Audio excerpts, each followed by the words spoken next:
The landscape of Croatia is dotted with countless ruined remains of prehistoric hill forts called gradine. Often located on elevated and defendable positions such as hilltops and high cliffs, they dominate the surrounding landscape, providing some of the most spectacular views and scenery. Though some gradine were permanent settlements, most were used as strongholds and places of refuge during war.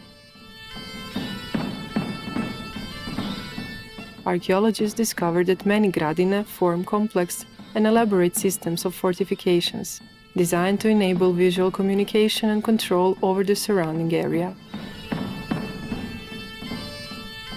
Due to their prominent location on mountaintops and overlooking fertile karst fields and river valleys, many gradine were places of cult worship, temples under the open sky, surrounded by rows of dry stone mounds for ritual and ceremonial purposes.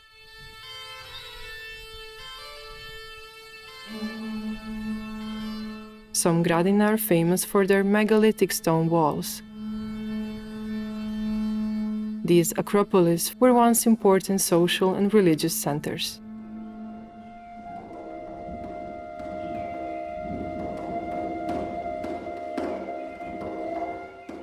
Today, only their walls remain.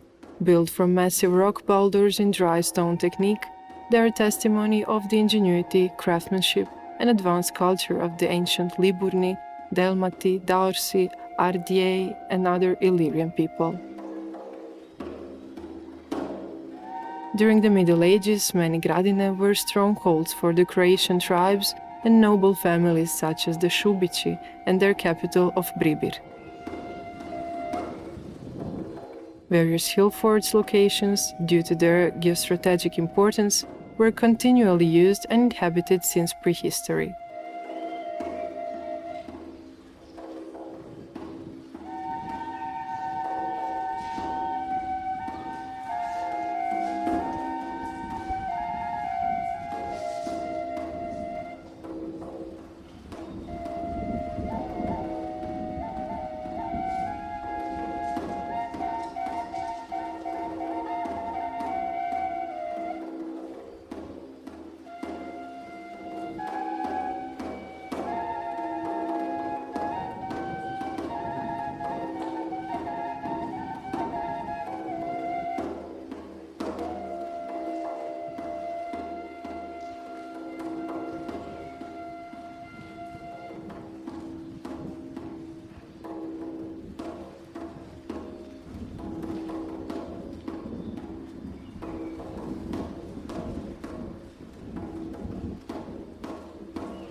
Even today, many communities continue to use their gradine as places for Christian ceremonies and rituals, thus preserving their connections to the amazing cultural landscape of Croatia.